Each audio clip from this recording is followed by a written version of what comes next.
When most men hear the word attraction, they immediately think availability. They think consistency, reassurance, constant presence. They believe that if they show up enough, text enough, explain enough, eventually a woman will feel secure and fall for them. But psychology tells a very different story. The human mind does not obsess over what is fully available. It obsesses over what is slightly out of reach. And this is where emotional unpredictability, done correctly, becomes powerful. Now, let's be clear, this is not about playing games, disappearing randomly, or acting cold. That's immaturity. Emotional unpredictability is about not being psychologically transparent. It's about not handing over your inner world too quickly, too neatly, too predictably. When a woman can fully map your emotions, your intentions, your reactions, her mind relaxes. And when the mind relaxes too much, curiosity dies. Desire fades. The mental tension that fuels attraction disappears.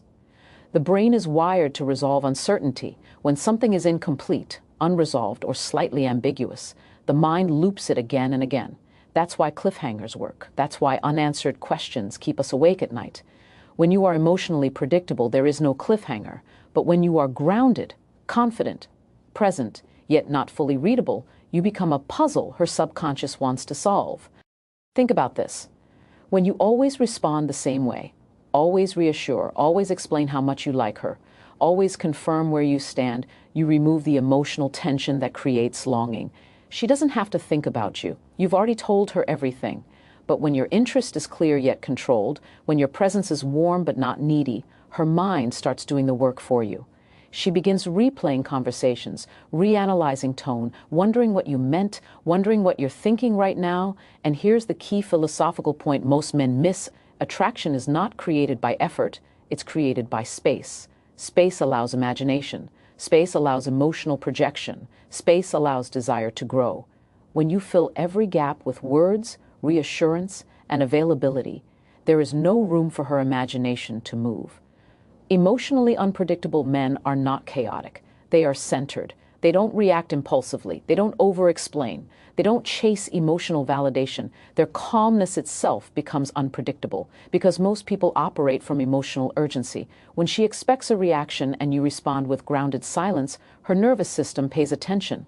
When she expects you to lean in harder and you stay relaxed, her curiosity deepens. At night, when distractions fade and the mind slows down, unresolved emotional experiences come to the surface. That's when she starts thinking about the man who didn't fully reveal himself, the one who made her feel something but didn't close the loop, the one whose emotional presence was strong but not overwhelming.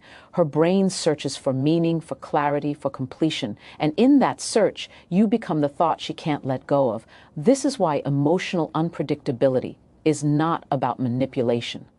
It's about self-mastery. It's about knowing who you are so well that you don't need to constantly express it. It's about being comfortable with silence, with mystery, with letting someone sit in their own curiosity about you. So here's what to reflect on tonight. Are you trying to be understood, or are you allowing yourself to be intriguing? Because the man who is always available is remembered during the day, but the man who leaves a question unanswered is remembered at night. One of the biggest misunderstandings men have about attraction is believing it's built through logic. They think if they explain themselves clearly, say the right things, or present strong reasons to like them, a woman's feelings will follow. But desire doesn't live in logic. Desire lives in imagination. And imagination is not activated by answers. It's activated by suggestion. When you trigger a woman's imagination, you don't give her a complete picture. You give her fragments. You give her emotional impressions rather than explanations. The mind, especially the emotional mind, hates empty space. It rushes to fill it, and whatever the mind fills in on its own feels more real, more personal, more intense than anything you could have said directly. This is why the moments she thinks about you most are not the moments when you talked the most. They're the moments when something felt unfinished, a look that lingered a second too long, a sentence that ended just before the meaning was fully clear, a calm pause where she expected words. Her mind takes those moments and starts replaying them, not because they were loud, but because they were incomplete. Most men try to impress by explaining. They narrate their value, they describe their intentions, they make everything obvious.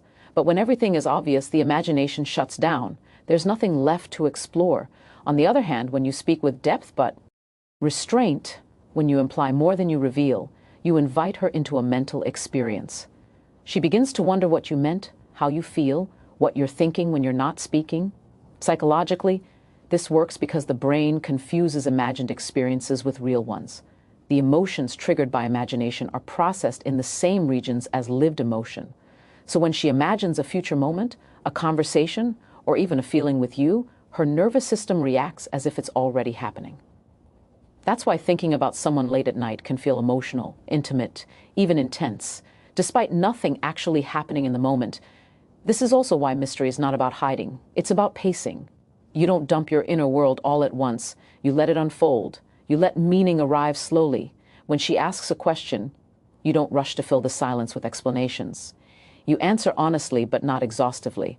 You allow pauses. You allow subtext. You let her feel that there's more beneath the surface without forcing it into words. And here's the deeper philosophical layer. Imagination is where desire and identity meet. When she imagines you, she's not just thinking about you. She's placing herself into a future emotional role. She's subconsciously asking, how do I feel when I'm with him? That question doesn't come from logic. It comes from emotional projection. And the more space you leave, the more room she has to project herself into that experience. At night, when external stimulation fades, the imagination becomes louder. This is when unfinished emotional impressions return. Not the guy who explained everything, not the one who overcommunicated, but the one who sparked something and then allowed it to breathe. Her mind replays tone, timing, energy. It searches for meaning, and in doing so, it deepens the emotional association with you. This is not a boo, being vague or evasive. It's about being intentional. It's about trusting that you don't need to force understanding to create attraction. When you allow her imagination to participate, you stop chasing interest and start evoking it. So ask yourself this: are you trying to convince her, or are you allowing her to feel? Because when you stop feeding logic and start feeding imagination, you don't just enter her thoughts. You become the place her thoughts keep returning to. There's another layer beneath imagination and mystery that most people overlook, and it's far more powerful than clever words or strategic silence. It's emotional regulation. The ability to stay grounded, calm, and self-contained is one of the strongest psychological triggers of attraction because it creates a sense of emotional gravity. People are drawn to those who are not pulled around by every reaction, every outcome, every moment of validation. When a woman feels that you are emotionally steady, something subtle but profound happens inside her. Her nervous system begins to relax, while her curiosity intensifies. She senses that you are not chasing an emotional response from her, and that absence of need creates presence. You're no longer performing for approval. You're existing from a place of inner stability. And stability, paradoxically, makes you unpredictable in the most compelling way. Most men think attraction is built by showing excitement, enthusiasm, or intensity. They believe more emotion equals more connection. But psychologically, unmanaged emotion reads as volatility. When your mood rises and falls based on her attention, her replies, or her reactions, it communicates that your inner world is dependent on external control. And dependency, no matter how subtle, quietly weakens desire. Emotional self-control doesn't mean emotional distance. It means emotional ownership. You feel fully, but you don't leak that feeling everywhere. You're present without being reactive. You listen without needing to fix. You speak without needing to impress. This creates a dynamic where she begins to lean in emotionally because you're not leaning on her. Here's where it gets interesting. The human brain is constantly scanning for emotional leadership. In any interaction, one nervous system tends to regulate the other. When you remain calm in moments where others would rush, explain, or overcorrect, you unconsciously become the emotional anchor. Her system starts to sync with yours. She feels steadier around you, even if she can't explain why. And at night, when she's alone with her thoughts, that feeling stands out.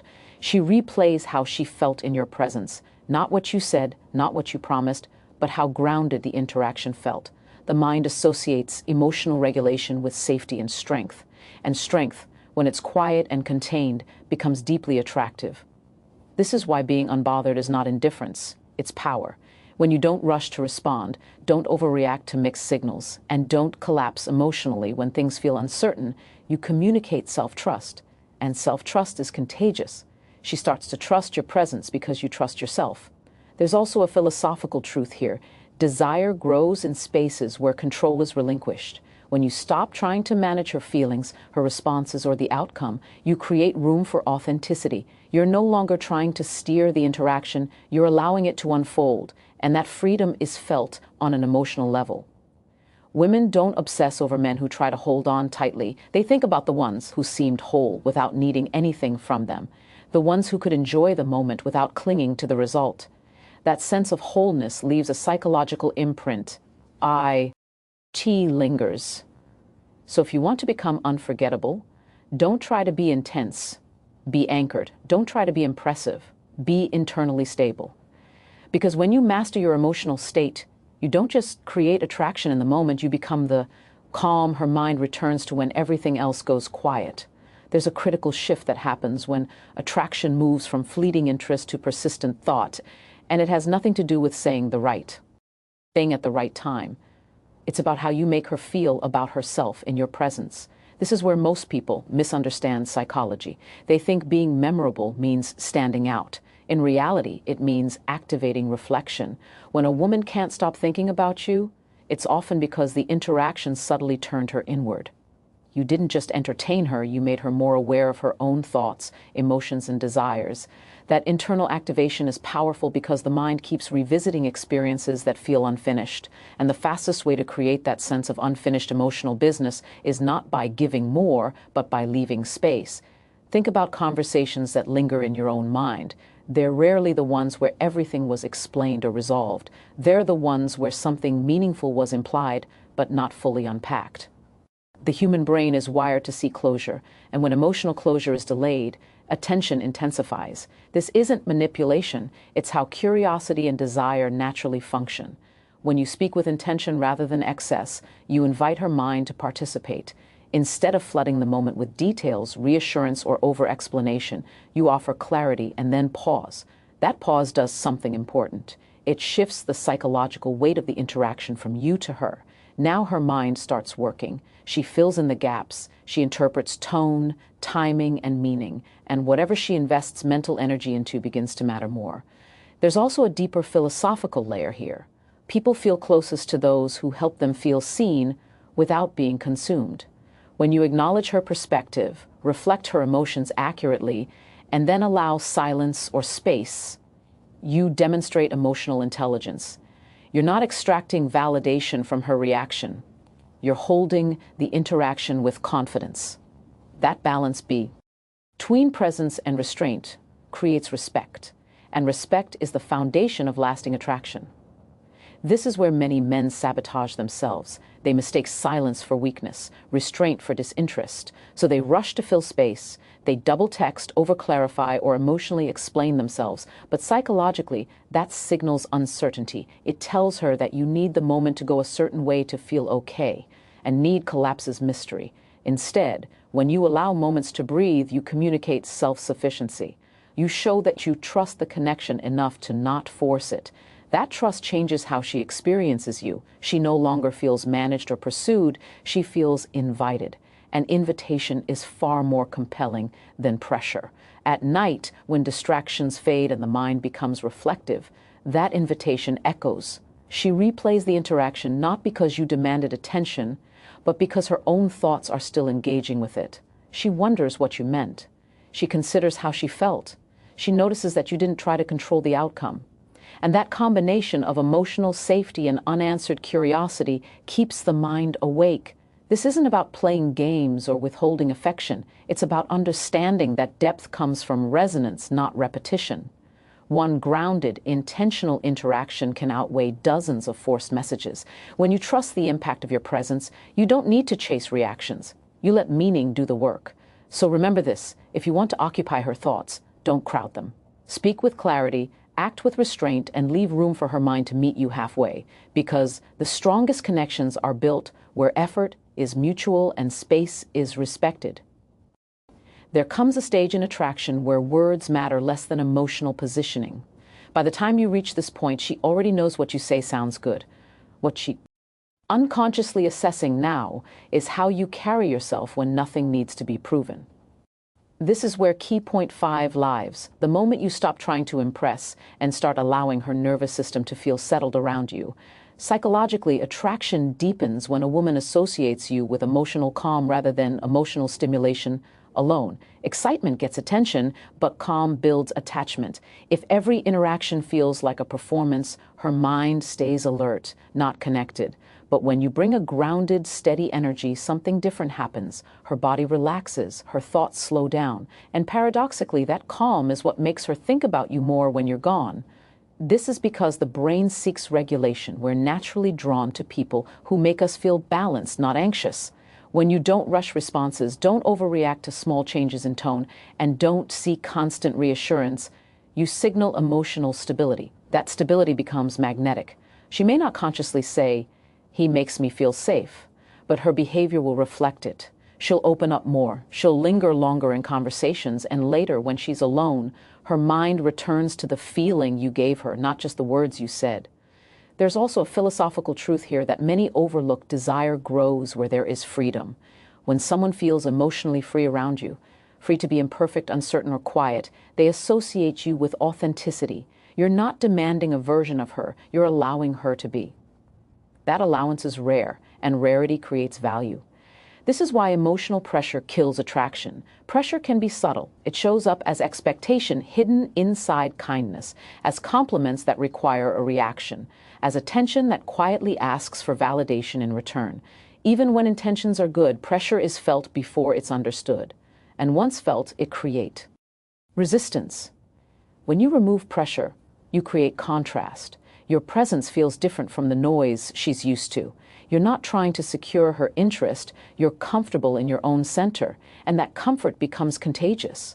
She begins to mirror it emotionally. She stops guarding, she starts imagining. And imagination is where desire matures. At night, when she's replaying the day, she won't remember every message word for word. She'll remember how she felt in her body while talking to you. She'll remember that you didn't push, that you didn't rush, that you didn't collapse into need, and her mind will try to understand why that felt so good. That question keeps you present in her thoughts far longer than any clever line ever could. This doesn't mean becoming distant or emotionally unavailable. It means being self-contained. You care, but you're not dependent. You're expressive, but not excessive. You're warm, but not invasive. That balance is powerful because it communicates self-respect, and self-respect invites respect from others. Most people think attraction is built by adding more effort, more words, more availability. But often it's built by subtraction, by removing urgency, by removing fear, by removing the need to control the outcome. When you do that, what remains is presence, and presence is felt long after the conversation ends. So take this with you. If you want to become unforgettable, don't chase her attention. Be the place her mind feels at ease returning to, because what feels safe and grounded doesn't fade. It stays. By now, you've seen that creating a lasting impression isn't about grand gestures or clever lines. It's about triggering the subtle, powerful emotional currents that make someone think about you long after you're gone. Key point 6 focuses on one of the most underestimated yet potent tools in this process, Levin. Emotional gaps that invite her imagination to fill in the blanks. Psychologically, the human mind is drawn to patterns, but it's even more drawn to incomplete patterns. This is why cliffhangers in stories captivate us, or why a song can haunt your thoughts for hours after it ends. When you interact with her in ways that are meaningful yet intentionally open-ended, you allow her mind to replay moments, speculate, and anticipate. She becomes an active participant in the attraction process, not just a passive observer. Think about it. If every conversation, every text, every interaction is entirely predictable or over-explained, the brain closes the loop. There's nothing left to dwell on. But when you communicate with subtlety, when your words and actions hint at depth, complexity, or mystery, you plant seeds that bloom in her imagination. She begins to think about you during the quiet moments of her day, wondering what you truly meant, what you might do next, or how you perceive the world. That anticipation triggers dopamine, the same chemical that makes people crave the next chapter of a great story. You're no longer a person she interacts with. You become an experience she continues after you're gone. This principle aligns with a deeper philosophical insight. Desire is fueled by curiosity and emotional involvement. When a woman is mentally engaged with you, she's investing her attention and energy voluntarily. That investment is far more powerful than anything forced through constant messaging or attention seeking. The key is restraint, not withdrawal in a negative sense, but a strategic balance between showing interest and leaving space. Leaving emotional gaps also ties into self-value. When you give too much too soon, you remove the natural tension that creates intrigue. Emotional gaps communicate confidence and self-containment. They show that you're a person with a life beyond the interaction, a life that she's invited into rather than commanded entry. This subtle independence is magnetic because it positions you as someone whose presence enhances her world without being a requirement for her happiness. Furthermore, these gaps are not emptiness, they are carefully placed opportunities for connection. A meaningful pause, a thought-provoking message, a question that invites reflection. These moments spark internal dialogue in her mind. They encourage her to explore the feelings she has about you without the pressure of immediate feedback. And it is in these private moments, when she's alone with her thoughts, that attraction deepens exponentially. Ultimately, the power of leaving emotional gaps is that it transforms the way she experiences you. You become a thought, a feeling, a curiosity she cannot fully resolve. She begins to associate you with anticipation, excitement, and emotional engagement, all qualities that keep someone thinking about you endlessly. So here's the takeaway. Mastery of attraction isn't about constant pursuit or elaborate tactics. It's about creating a presence that resonates, lingers, and invites her mind to return voluntarily. By triggering curiosity and leaving space for reflection, you ensure that she doesn't just notice you, she carries you with her, replaying, imagining, and thinking long after your interaction ends.